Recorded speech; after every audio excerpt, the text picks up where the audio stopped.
Hello, my name is Michael Berger, and I have an associate's degree in mechanical engineering and a bachelor's degree in digital science.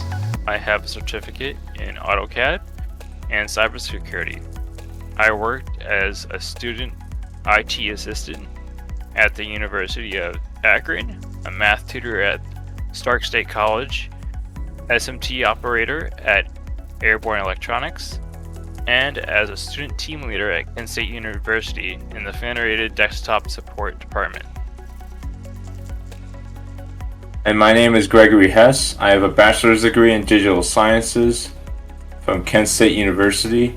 I have a Test-Out Security Pro certification, as well as numerous certifications through LinkedIn courses. I've held numerous IT positions in end-user support across Kent State, Beechwood Systems, and Northeast Ohio, and in my local area, in local town of Northeast Ohio, as I reside. And I'm en route to a rotational in Brooklyn, Ohio, this coming summer.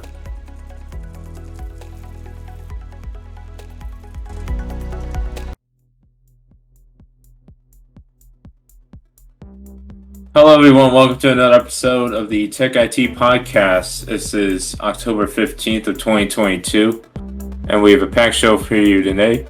I am your host Gregory, here with my co-host Mike, and we're going to talk about a lot of stories, both big and small, in the wide world of tech that is ignored by the mainstream media, because why? It's too complicated. So we're going to best explain it to you good people, be it in your car, staying at your house, or wherever you may be. We're covering stuff on the ranges of Apple versus the EU again, and the update to a previous story we had back in the spring. President Biden versus China and their chip manufacturing deliberations, as well as more updates on figures such as Elon Musk and Apple or iPhones and much more, as well as the TikTok corner of the day, where we feature emerging stories on there as well. So, but first, before we get to that, Mike, how you doing? I'm doing pretty good. How you doing, Greg? I'm doing pretty all right. It's getting hot here again, but it should cool down a bit starting next week, and I'm starting to go more often to my office of work rather than just stay muddled at my house. So that's always a good change of pace. Oh, and I saw the latest Halloween movie. Oh, nice. It's a mixed bag. Are the leaves changing colors up there yet? Yeah, I saw some red and some orange. Nice. Some on the ground already, which gets my mom and dad nervous because they got to pick them up, as well as myself, of course. I'm not ignoring the leaves, but speaking of things people are ignoring, there is let's go into our first story here on TheVerge.com, which has a matter about a latest update with iPhone 14 and Apple Watches, where the collision detection features on both of them have enabled them to almost not work perfectly in the best way so far, as this place puts and many others. If you've heard about this story, the phones call 911 on roller coasters, as it sense it's like it's being shook around, in that sort of environment, as well as you hear screaming, and then some, and there have been instances where the phone will call emergency services and call 911 again, for instance, and it's sent many law enforcement recently to amusement parks for mistaken, full frontal issues when it was actually just roller coaster rides. So, Mike, what's your comments on this? So, do you think this is bad user testing on Apple's, or on Apple, or is this just kind of just speaks to how dangerous and how bad how roller coasters are for your health? What do you think this is kind of like pushing as far as what you take from this? I mean, I give them props for having this feature. I mean, Google Plus came out, the Google phones came out with it first, kind of before them, but Mhm. I, I mean, I don't know. I thought like it was policy on roller coasters to take the phones off the rides. yeah, and I Like think you in put the them in like a future, buggy or something. You give it to a friend not going on a ride. they should probably have like a lockbox or something. I don't know. I feel Cedar like Point does. yeah, for your phone when you jump on there, they do. Well, yeah, like and some of the rides like was it the Maverick, the Rougarou, and others, they'll have buggies where you can throw your phones in and they have a worker looking at them. But Oh, that's nice. I mean, I guess it depends on how much you trust that worker, right? well, yeah, you're really throwing like $1,000 phone into a buggy with a stranger. Yeah, On top of exactly. like, I mean, granted, would you rather have risk the chances of this issue happening? Like this one person had their phone dispatched 911 on one ride at Kings Island Mhm. just on the 9th of this month, so just about 6 days ago at the time of recording, where the owner again was just on a roller coaster, and the phone relay message to 911 was like, in the phrase, like most of them would say something in the verse lines of this: the owner of this phone was in a severe car crash, and you only get 20 seconds to dismiss this alert. Granted, which I Yeah. guess there's some room with that to Well, fix. can you imagine taking your phone Uh, out on a roller coaster? I don't do that. Yeah, like I can't. Like I've been on roller coasters. I'm not a big fan of them, but I've been on roller coasters, and like some of those I'm just more concerned with not dying, like trying to hang on, because like I know a lot of them aren't that safe, especially the old wooden ones, where it's like a bar that's like it's like this tiny bar that you just hold on to, and like half the time you're like trying not to fly out of this roller coaster. Yeah, I remember when I was very little, like I swear I got smushed. Like we were on this thing that just went around in circles, and like I was getting pushed out of the sidecar. Like I couldn't even like stay in the sidecar because I was like, if I didn't like have like the rest of the people in the car like holding on to me, like I would have flown out of that car. Um, so yeah, very unsafe situations. So like if you're sitting there trying to take your phone out and like you not only that like it not only is a safety concern, like that's $1,000 phone you're taking out of your pocket at these speeds. If you don't have a firm grip on that thing's going flying. yeah. That happened last time I went to Cedar Point. Was the guy's phone fell his pocket on the Rougarou ride, and there was no crash detection on the phone. Granted, that's why like there's different levels to this. Where is it Apple's fault for not integrating this that well? Because the crash detection does work because it did alert authorities in this article about a fatal crash in Nebraska, Right. so it did do its purpose. I'll give it Yeah, that. so it's It's good. purposeful purpose, according It's a to what good the Wall Street feature. Journal reporter Right. puts here. I'm sorry. It's a good feature to have. I think good on them for including this because the person could be unconscious. Um, I think that this could cause some bad situations where maybe someone activated the crash feature on purpose at a theme park, and maybe they've gotten so many fake calls or fake accident reports from that area. Like I maybe mean, someone got in a accident at the theme park, and they didn't send help because they thought it was a a false call or like someone was on a roller coaster ride or whatever. Um, yeah, because I wonder as because it's gyroscopic sensors and high G accelerometer mhm, things on both the watch and the iPhone 14, or by watch I mean the Watch Series 8, SE, and Ultra. Back in the end of September, going into this month of October. So I yeah, don't, I can't tell how much they can fix this, like especially with the watches, because I don't know how. I'm not one to say or test because I don't have either of those devices with me. Like how much uh, motion can cause this? Because if the phone's like asleep in your pocket, like what happened to the Kings Island person, then and this goes off, then mhm, that's I would say a fault on the feature itself not being fully compatible, but also when you're on the ride and you feel the I don't know if it's the person's responsibility to always look at his phone like, oh God, I'm on the Maverick ride on Cedar Point and my phone's buzzing. Why is my phone buzzing? And it's the dispatch thing where it thinks you're in a car crash because you're shaking your body at like 30 miles an hour. Yeah, you're not. You're not. I don't think you're at fault for this. Um, this is some like I would even if I did have a message on a ride, I'm not taking my phone out because I'm not. I'm not trying to lose it. I'm not trying to damage it. Um, but I think it. I think it. Like even if I want to get back to the whole situation. Let's say, they this police station gets this message saying that you're in a car accident. Mhm. Let's say they don't. Let's say even if they have the policy, they have to go check it out, even if they know it's a roller coaster thing.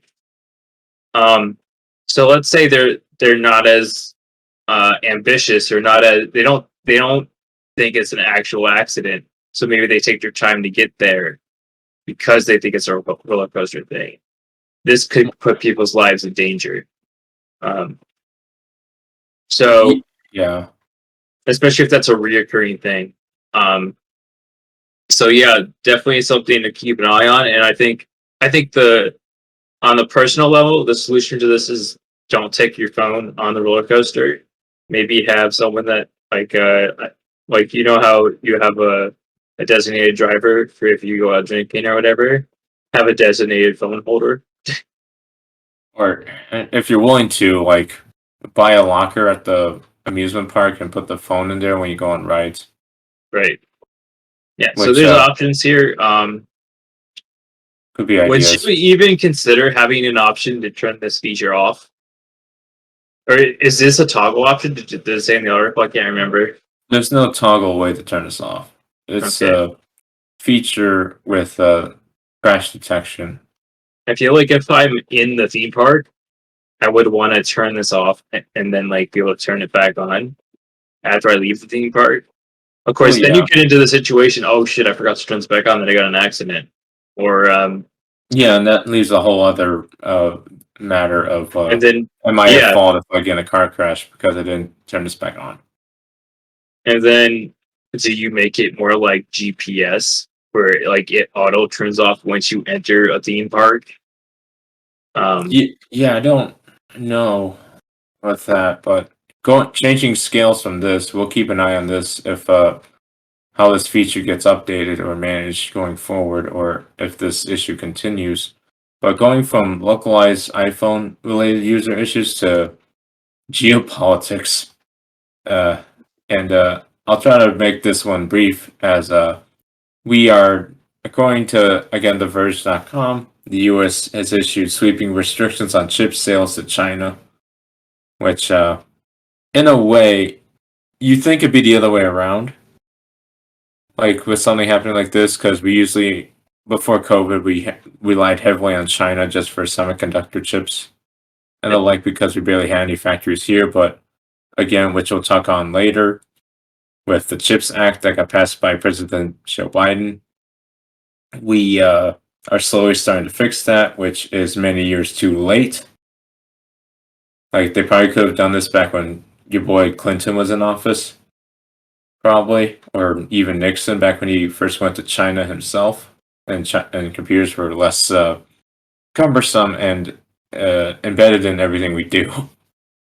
So this is a piece by McKenna Kelly at The Verge, and yeah, in brief, like I said, we are starting to kind of cut off exporting chips built with U.S. technology to Beijing to boost our competitiveness against China in the tech industry.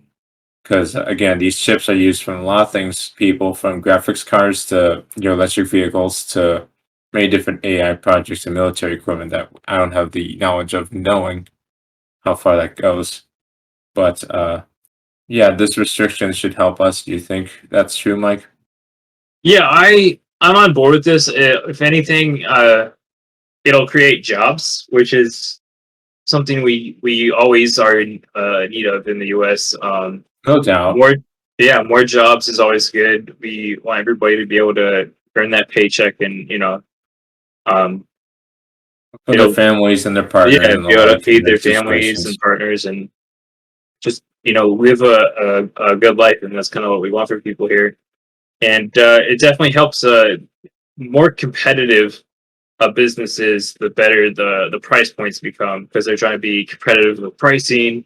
They'll be able to bring out new features, just make things better, faster, stronger. I'm sorry, I'm kind of going off a tangent here, but yeah, I love it. I think this definitely makes room for competitiveness in the chip industry. Yeah, I felt so also because personally, a lot of the stuff that's trying to be fixed now is in my mind way overdue. Like I said before, like this could have been solved like at a time back when me and Mike weren't even born, back Yeah. when computers weren't Well, commercial yet. But speaking of things are overdue, let's go and jump into this article about Apple, and they're finally getting USB-C. Oh my gosh, how yeah, long has it been since USB-C came out? like decade, like at least a Something like decade, that. like at least a decade, not two, but at least a decade. In my mind, I don't have that figure in my mind right now, but yes, we have. This is an update from a previous story back when the EU was pushing Apple to say, please use our cables. And Apple's like, no, brother, I'm not doing that. I like my lightning cable. Why should Well, I live here's to your standard? And then now they kind of follow through with the the standard that EU wants. The European Union. I should preface that. European Union is what I mean. So well, charging cable standards have been a problem with cell phones in the past, and it seems like everybody else got on board with USB micro. It was A, B, C. The whole was it? I think it was like micro B. Was everybody kind of all the manufacturers of cell phones were like, oh, let's all do the same one. And Apple's like, no, I'm gonna stick with my cable. And we all lightning. know, yeah, we all know that it was so they could make extra money because whenever you go buy an Apple cable, you're giving money to Apple, and so they were being greedy, and it took legal action for them to get on board with this. Mm-hmm. As well as the threat of them losing the entire EU market Right, for which is these kind of sad. devices, which is it shows the amount of draw the EU has still in Apple's mind, but also when you look at it from the other way around, it shows the amount of not desperation, but like the amount of moxie, if that's a word that Apple has in for went with for a while, where it's like, I'm not changing my cable. I'm not changing my cable. They're a little bit stubborn, I would say, is how I Mark Gurman, put yeah. this. Yeah, just kind of like uh, I would say stubborn and maybe a little bit greedy. Like, hey, how long is or it takes a law for them to change this? Mm-hmm. Um, but I'm glad they're switching to a standard. So now, like, hey, look, all our phones can be on the same charger. Now I can use like someone that has an iPhone's charger. If I have to, they can use mine. It's very convenient, you know. Yeah, I mean, the point man for this for Apple's representation is this guy Mark Gurman, who's an Apple tracker. I don't know what tracker means, but he himself believes Apple might bring the USB-C to next gen AirPods, AirPods Pro, and AirPods by 2024. While Mac accessories, including this is real, the Magic Mouse, Magic Keyboard, and Magic Trackpad can make the switch to USB-C as soon as next year, 2023. And that it's a safe bet that those accessories will move to USB-C in their next incarnation. As even though we shouldn't expect that this standard will land on devices until 2023 at the earliest, in quotes. The conjecture here notes that, at least from this point man's perspective, that the change will happen, even though in this piece, Apple technically wouldn't have to comply with the EU's upcoming law until it releases the on-plan iPhone 17 in the fall of 2025. So there's a 2-year grace period that allows companies like Apple and those in the business of cabling standards enough time to make the transition to USB-C, even though Gurman again thinks Apple will handily beat the due date with most of its visible products that have been made available to his perspective and mind and being.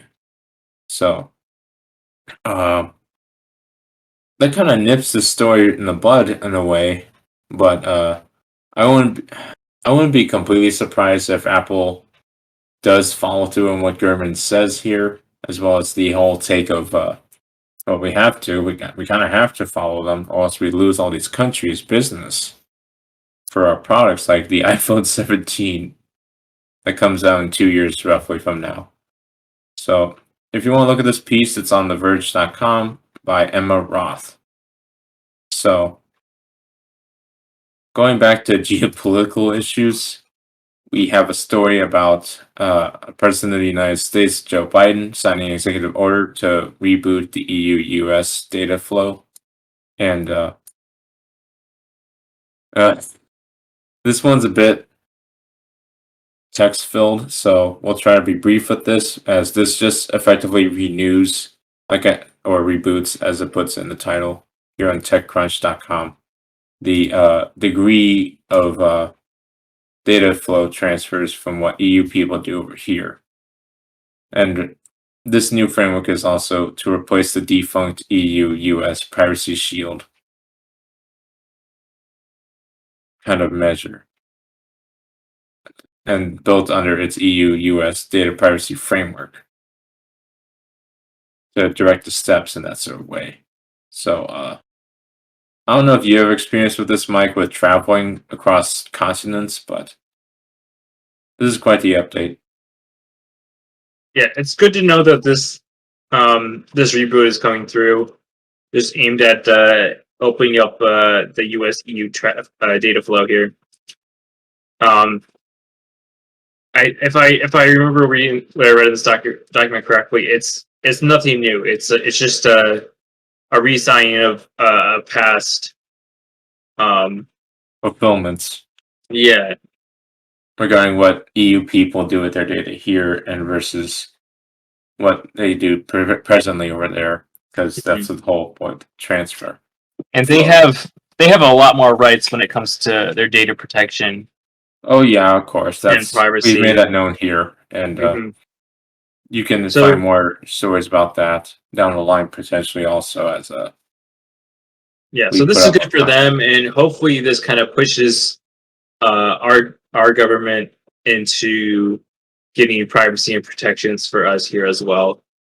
Just kind of seeing how it takes effect. I mean, the best for steps, the EU. The best steps forward are sometimes the smallest and come from just little keynotes of things like this. Even though the most I've seen the current administration do is hammer things out with big tech, which I don't know right now how far those have gone. Besides them cracking down on Facebook again, which they're getting cracked down a lot already due to their losses in money. Recently, I think it was over $200 million at least, or in the billions regarding the metaverse project, as what I watched yesterday at their panel. So, yeah, this might have more steps to go through with, maybe getting us some resolutions for what we can do with data privacy we have now, because the closest I've seen with commercial data privacy talk is YouTubers online saying get a VPN, which as much as I'm encouraged to get a VPN, those ads do get annoying, and I have one. Ironically, even though those are annoying, why did Greg get one? Then it's to mask your IP address, but also to help it helps mask your IP address to pretend that you're in a different area in the country. Yeah. So a lot of people just use it to use streaming services outside their country. Like, for instance, Netflix in the United States doesn't have Rick and Morty. So if you change it to Canada, you'll get Rick and Morty. Oh, I didn't know that. If you change it to Britain, you'll get more Britain stuff, like, I don't know, Doctor Who, BBC One related material, like more British stuff on their Resolute Netflix, but on paper it looks like you're not even there. But yeah, if you want to look at this piece again, it's on TechCrunch.com, and it is by Natasha Lomas. And staying with TechCrunch, we go back to everyone's favorite mogul for creating noise, Elon Musk, where he's derived an idea to have an app that he's just calling X that could be for everything.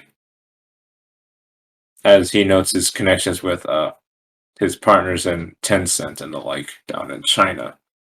So he references WeChat, which has become by the means of everything app. We mean like an app that can kind of serve many purposes, everything being in quotes, such as, use it for the news, weather, taxis, book appointments with doctors, pay, finance documents like taxes, carry out a different array of materials and activities in a day. Social media, and I think they said that it was like a free, like advertising for businesses as well. Right. And granted, this is in connection with WeChat, which the previous leader of our nation, Mr. Trump, did ban from use in our country, I believe. I think that still stands. So he wants to create this But social media platform, or just a platform for social media, and everything in between, basically. mhm. So funny thing, in college for my capstone project, when I was a CS major, I was trying to talk some of our peers into creating something similar. It was going to be social media focused, but it was also going to have a lot of other built-in features similar to this. Um, of course, a lot of people did not sign off on it, as Uh-huh. working with the bigger companies' legal divisions and trying to get their approval for a project like this would be very difficult.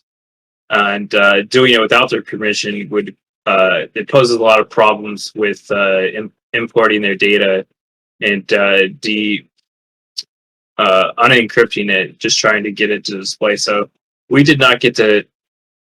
The project did not take off. But I think Elon Musk is gonna. He has more potential, as he has a lot of money to throw around. Well, At yeah, this, that's compared to like people like yeah. of our size and income. But So, this but piece I goes think. deep into his sort of partnership with connection to WeChat, because again, WeChat is a ubiquitous messenger in China, and Mhm, take that with what you will, because that is over 1.3 billion people using it. mhm. So Well, I think everyone in he China, has. I think he has more potential, but I still think he's going to have a lot of. So it's not called Facebook anymore, but it's called Metaverse. But I think what he's trying to use is he's trying to use the Twitter and a couple other social media platforms. We'll see who he approaches, and then I think he's trying to use applications that are already made there and trying to combine them all into one. And I think that's also going to. I think he's going to run into a lot of walls there. yeah, especially When it, with the whole buying up different places in like the short span of time, which yeah. other people and companies have gotten in trouble with that we've covered here as well. Because he really likes looking into, especially with his cars. Because one of the people that is mentioned in this piece is a company called Neo, which is a startup in China for e-vehicles that create a news program tailored to people that are driving. Only in the car do you hear this, Oh, interesting. which that's interesting in itself, and I can see that tempting ears of Mr. Musk. Yeah, it's just, You know, like, he has the platform I mean, granted, to. there's again like a bunch of stuff this guy tries to do, and we've done a deep dive on him earlier this year. Was it Mhm. this year? Yeah, I think it was this Yeah, it year, was. where we kind of deliberated on how Paragon or Renegade his stature is. For those of you Mass Effect fans out there, that's a good shout. Uh, it's I mean, he puts it as Tesla itself is open to third party developers, so that could be a way he ties us all in. Is first through Tesla, which is one of his companies, of course, to just kind of make this like all-encompassing app, like one of those air fryers at your house that does like 9 different things. So, Where it's like I can what fry stuff companies? and bake stuff at the same time. What companies do you think he's going to approach, and which ones do you think are going to throw the most balls Well, into? first, I think he'll try to close up Twitter, which he's gone back and forth with that all year. And currently, as it stands right now in this recording, he's back on the board with trying to buy Twitter. Well, also, I think he's also going to rely heavily on connections with how WeChat is evolving. Granted, I don't know how. I wonder if that give more eyes to him, of course, because WeChat is a China-based app, and people here in the country don't like using China apps, as the previous president notes how much he hates China and how much the current president tries to wave things away from China being used in connection with us. So I think he'll try to tie that personally with like EV companies and maybe some startups, as well as he'll like research into more things as well because this story itself wasn't the most bustling thing from Mr. Musk this past week, as I believe he was like trying to get Starlink his internet service to Ukraine, and then he said that I don't have enough money to deliberate on this, so he asked the Pentagon, to help fund money to get this going.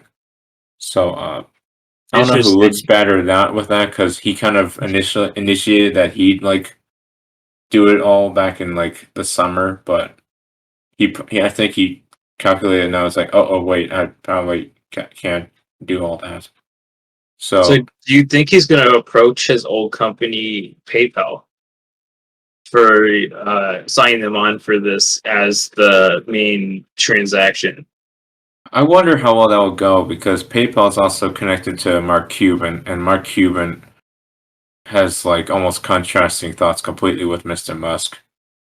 As Musk is open to talking to people overseas and the like, which looks good as well as synergy, but Cuban does not. Yeah, In it'll a way, be interesting to see how that progresses. like Cuban's more, I'll say, country focused than Mr. Musk, who again he was a more recognizable face than Mark Cuban, who's busy ruining the Dallas Mavericks. Probably, but Do you think that's he'll? different I'm worlds, sorry. Go and ahead. that those are two different worlds right now, and I wonder how this will transpire, or if this will be forgotten about even by Thanksgiving season. Yeah, we'll Honestly, see. I but want I to think know if he, or I would like to see if he approaches a big social media uh, face like Metaverse, or I think what was the older ones that were popular, like MySpace or something like that, so that his his app has place for like company business advertising or portfolio. Maybe he'll look at LinkedIn or something like that as kind of like the business space for hiring, firing, uh, advertising for positions and stuff like that. Because if it does everything, then you're gonna want to do stuff like that. So maybe LinkedIn, maybe Metaverse, maybe MySpace. Is MySpace still a thing? I, no, I haven't looked at it no, recently. I think Okay, I got suspended operations back in like the mid 2010s. But okay. I'm I'll sure there's close this others out off. there. I'll close this Yeah. off with the thought of how if he were to go through with this idea and relate it with WeChat, because WeChat again is a giant app and it's built itself an app ecosystem within itself, and that according to this piece, with that being known, it is unlikely that tech businesses like from the likes of the size of Amazon, Uber, Meta, and Square even, which is owned by former Twitter CEO Jack Dorsey, would want to join the hypothetical X super app that Musk is going to make I know because I'm they already missing have one. Is it? I think there's one called Google Plus, isn't there? a Social media. well, the Google Plus I think phased out also. Yeah, is that still active at all? No, I think that went away like near the end of the 2010s. So Okay. like, I wonder what areas he'd reach out to. Maybe to the likes of, and I'm just throwing ideas out. Like I don't know, Pinterest Yeah, and maybe maybe Pinterest. Spotify to get more Uh, encompassing all-in-one ideas together. yeah, Speak, but from one emerging idea to another, we yeah. bounced to We could this talk piece about this on all day. There's so many this apps piece out there you on can incorporate. we are going to bounce now to another emerging issue, which is cryptocrime, which is prevalent. We've covered numerous stories on cryptocurrency or crypto crime happening for the likes of ransomware attacks and the like, as well as just fraud happening with the current state of the NFT market being near in the basement, below the basement, as well as crypto not faring that best well either. There is still a constant amount of fraud and schemes going on with cryptocurrency as it's still a burgeoning idea. The fact that it's a burgeoning idea has also not helped the victims, as it puts here. And I saw this piece the other day because I have a Wired.com subscription. I'm not to show off, but I have a Wired.com subscription. So if you want to look at this piece, it's by Jessica Rizzo on Wired.com. But there's a certain duality of things where if you get victimized through a crypto crime, such as ransomware or a crypto scheme where someone says they steal your data and you click a link that's a phishing attack and you have to pay them in cryptocurrency, but you don't get the money back ever, then I don't know how that fares with the local and state police matters as it goes along in this piece. As a project manager is actually flabbergasted when he couldn't get his money back from this cryptocurrency platform named Digifox after they shut down in April of 2022. After 3 years earlier in 2019, it was founded and the platform was plagued with issues, and he couldn't get his money back, effectively getting scammed by the company. So, and when he reached out to legal people for help in a local PD office in Philadelphia, they kind of were unknown to this kind of venture. So, Mike, what's your stake with this? Do you agree that local and state police departments don't know anything about how to handle crypto crimes? Because I Yeah, think they so don't. this is such a new sector, and for just for crime in general, that not a lot of departments are going to be trained on how to handle crypto crimes. And at the end of the day, sometimes there's nothing they can do about it, because in order for cryptocurrency to be um, completely decentralized, and it has to have a system in place that allows people to get away with your assets. Um, so once you put your crypto into a wallet or onto a website, or if the crypto's not with you, if it's out there on the interwebs, it's definitely at risk. So one of Mhm. the YouTubers I watched, a big uh, crypto guy that does mining and all that, he always says, "Not your keys, not your crypto." So if you're putting your money into an account and buying crypto with it, once it's on that account, it's not yours until you get that into your over to your bank to convert it, or unless you trade it off for real money and then get that back into your bank. And until you hold the money, until you know it's in a safe place, a trusted place, it's not yours yet. So you definitely have to, yeah, do your research and um, make sure that every whatever you're using is backed up by, whether it be reviews or some a trusted friend or whatever. It's kind of hard to confirm it sometimes. So if it seems sussy at all, if it seems risky at all, I would just stay away from it. But here's the thing: we want crypto to take off. We want crypto to be reliable, decentralized system where no one has control of it, where it's just something that you can just trade willingly and without any traces and without any um, government influence. Um, and that's how we're gonna, and that's how we want the system to work. Because complete decentralization of cryptocurrency is what's going to help grow that cryptocurrency into something that is useful. So yeah, and sadly, the people that want this cryptocurrency to really take off are those of us that don't have big influence. So it's those of us that are under the upper class, because we are the most affected by inflation.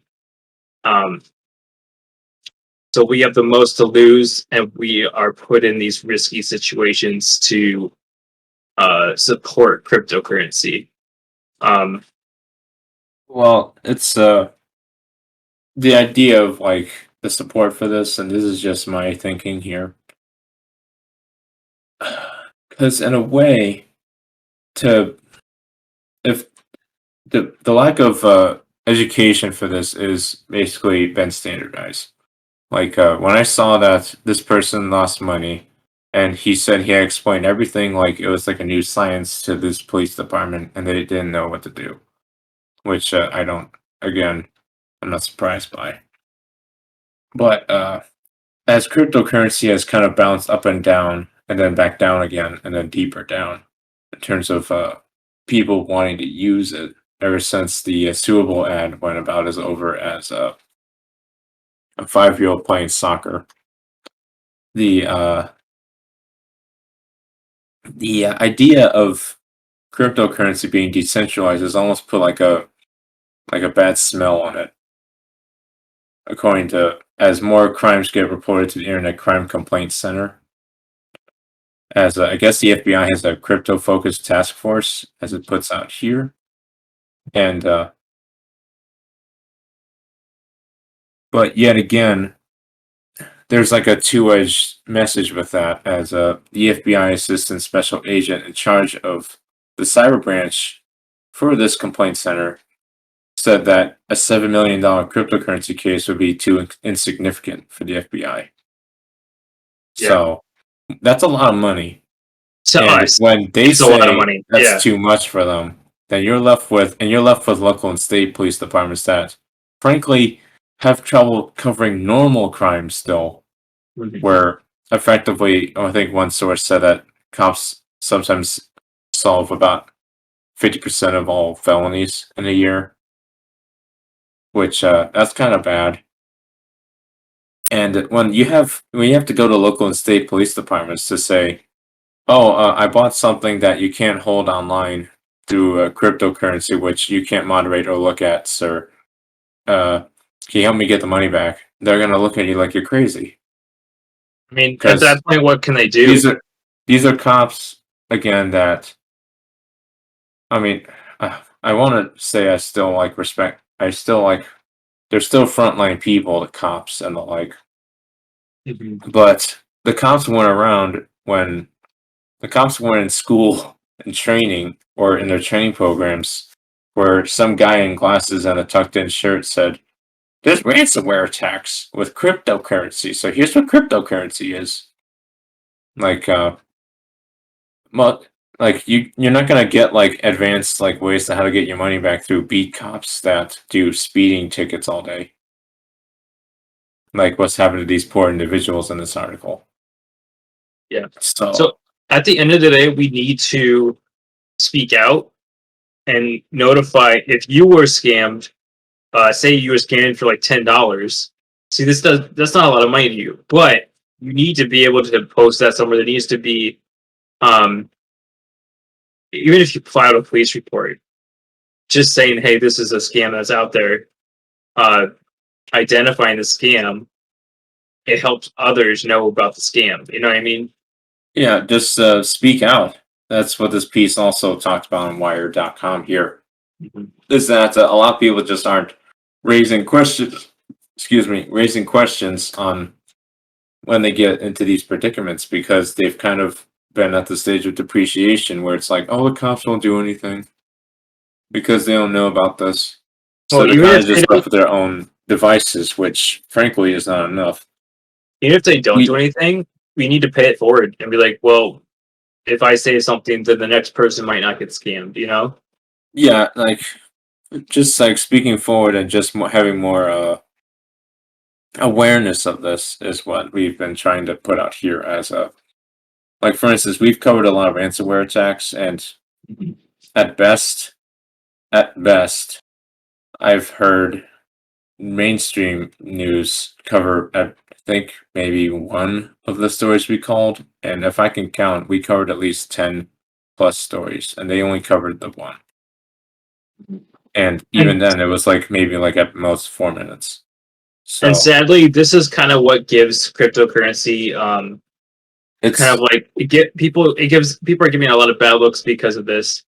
well, yeah, its And association to yeah, crime is what it's also what's hurting paper money, frankly, is the whole you can't track paper money thing. So a lot of paper money is used in drugs.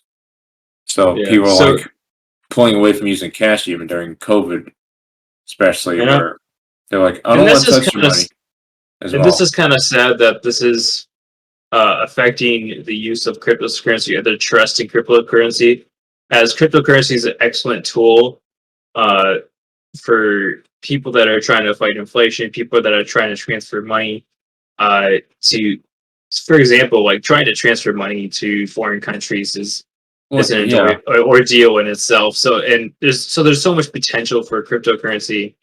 Um, just so if you're trying, investing yeah, in general, investing and like all that kinds of stuff, so it kind of puts a bad light on it.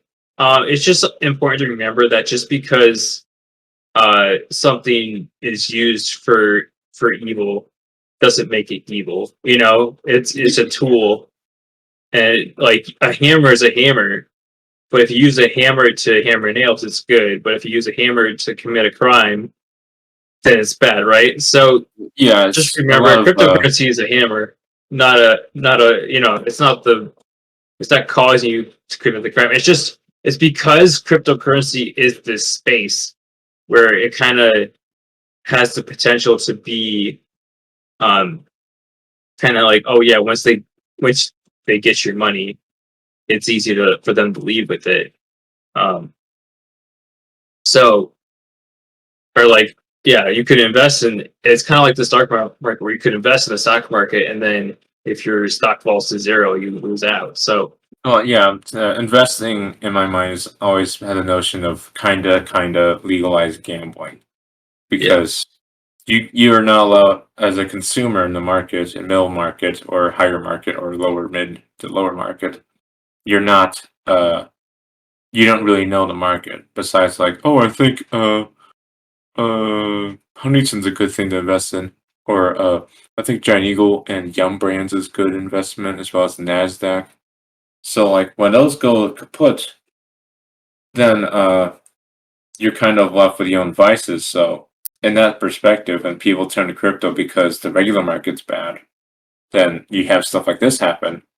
Then it gets kind of people start turning eyes away from crypto in that sense, where it's like, well, I wanted to use you as a alternative, but now I'm not sure because I see all this stuff pop up that it's getting stolen. and So so luckily the crypto's bouncing back.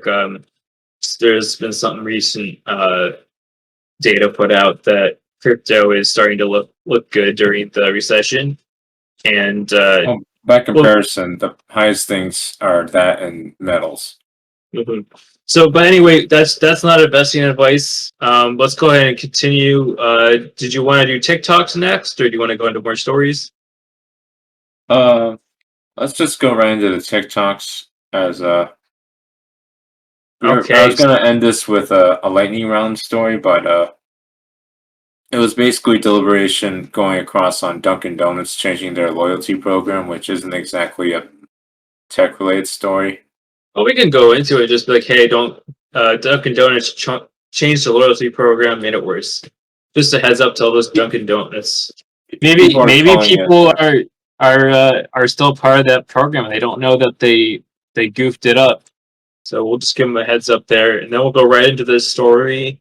Um, it was China that found a new mineral, and they found a bunch of helium-3 on the moon. Yeah. So.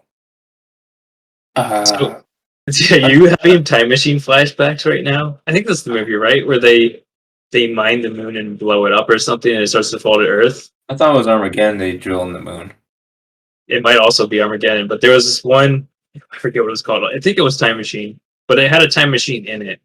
And this guy, I think his like wife gets shot, like by a mugger, and he builds a time machine and he tries to go back and keep saving her over and over, and he keeps failing. And then somehow he messes up and goes like really far forward in time to a point where like they start mining the moon, and like he comes out of the time machine and it's like crashing to Earth.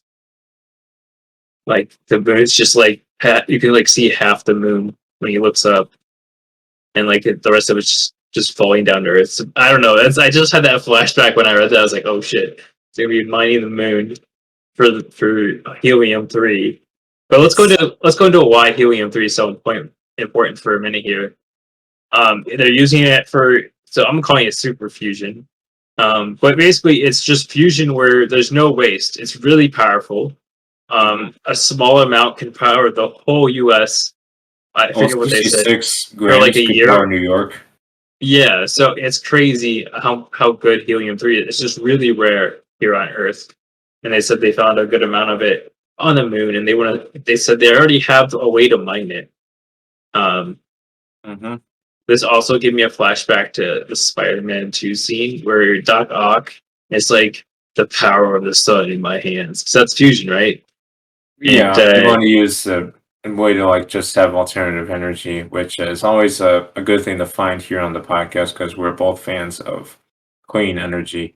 But yeah, to bounce off your point from earlier, I looked up this just now. There is a movie called Moon that came out in 2009 where Sam Rockwell mines for helium-3 on the far side of the moon. oh, I didn't even know that one existed. I just googled movies where you mine on the moon. So yeah, there's a bunch of sci-fi on this already. Um, I don't think it's a bad idea. I think it's great if they could do it safely and not. So the crazy thing is the moon has more functions than looking pretty. Um, it controls the tides. It prevents some asteroids from falling to Earth. It takes the hits first. There's a whole bunch of stuff. I'm sure there's more out there. So we have to be very, very careful about how we approach mining the moon, if that's what we're about to do. So it's We're kind of. behind on it now, rather, because I don't think America has mined up there before. But Oh, I'm sure the moon is not claimed by anyone. So I'm pretty sure everyone U.S. is flags up allowed. there, though.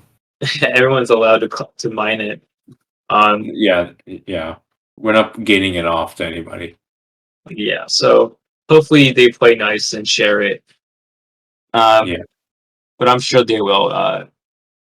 So what's you ready to jump into this TikTok about DLSS 3? Yeah, so what is it? NVIDIA? They came up with a new technology in their GeForce kind of platform to double the amount of frame rate you can have by just Especially on higher res screens. And I think high-res it's screens. just for the newer cars right now, but just by mentioning this, I hope they're working on it for their older generation cars as well. Well, they've halted the latest rollout because they pulled back sale of their 4090. Mhm. I found that out just before the recording today. They did. Okay, yeah. They just like retracted it out of being shipped. I think someone was telling me that they were gonna hold off on that until they sell out of their lower level chips, just so they can move product. Or I think who was it? Bitmain, one of the YouTubers, one of the big tech YouTubers, was talking Linus? about them. It wasn't Linus. It was one of his buddies. Um, one of his one of the other YouTubers. But he's like, I think he predicted this months ago. He's like, oh yeah, they're gonna hold off until they sell out of the other cards, just so they can move some product. Um, but yeah, it's a cool technology just to touch on and make people aware of, especially if you're gaming in high res. I'm already jealous. But yeah, it's definitely cool. Something to look out for in the new cards when they do come out. And then let's jump into the next TikTok, which is it's kind of like just some information about hard drives and SSDs SSD. and NVMe's, and they're kind of explaining which ones you should get and how NVMe is the fastest because it plugs right into your motherboard. And I have an NVMe in my gaming tower. I don't know if you have NVMe or SSD, but I definitely recommend it. I love it.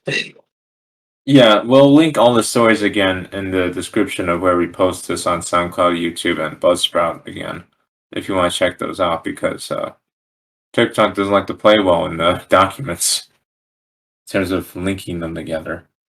But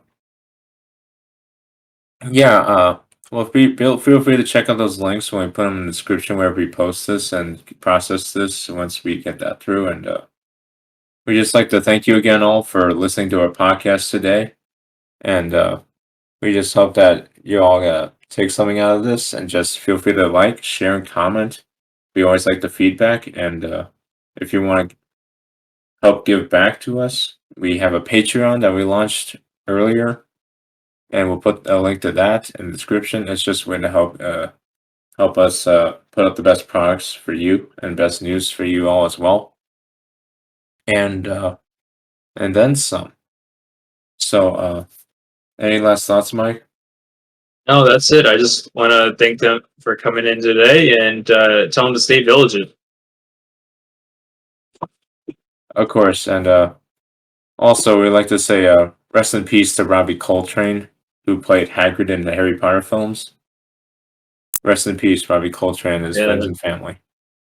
Stay vigilant out there, everyone. Prayers out to them. Bye.